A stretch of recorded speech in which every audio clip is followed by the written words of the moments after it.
അങ്ങനെ നമ്മൾ ഇന്ന് സൂര്യ നമസ്കാരം പ്രിപ്പറേഷൻ ചലഞ്ചിൻ്റെ 4ാം ദിവസത്തിലേക്ക് കിടക്കുകയാണ്. നിങ്ങൾ ഓരോരുത്തരും ഓരോ ദിവസവും കൂടുതൽ കരുത്തരാകുന്നുണ്ട്. സൂര്യ നമസ്കാരത്തിലെ പ്രധാനപ്പെട്ട പല ആസനങ്ങളിലും നമ്മുടെ നട്ടലിന് നല്ല വഴക്കം അത്യാവശ്യമാണ്. ദീർഘനേരം ഇരുന്ന് ജോലി ചെയ്യുന്നവർക്ക് ഉണ്ടാകുന്ന നടുവേദന മാറ്റാൻ ഇന്ന് നമ്മൾ ചെയ്യുന്നത് ക്യാറ്റ് കൗ പോസാണ്. കൈമുട്ടുകളും കാൽമുട്ടുകളും തറയിൽ ഊന്നി നിൽക്കുക. ശ്വാസം ഉള്ളിലേക്ക് എടുക്കുമ്പോൾ തല ഉയർത്തി നട്ടെല്ല് താഴേക്ക് അമർത്തുക. ശ്വാസം പുറത്തേക്ക് വിടുമ്പോൾ നടുഭാഗം മുകളിലേക്ക് ഉയർത്തി വയർ ഉള്ളിലേക്ക് വലിച്ചു പിടിക്കുക. ശ്വാസം വിടാനും എടുക്കാനും മറക്കരുത്.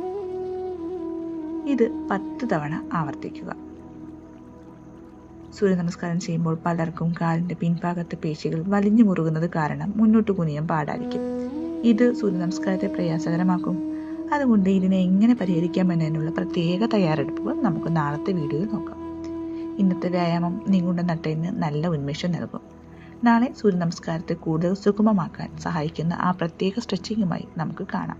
മിസ് ചെയ്യില്ലേ?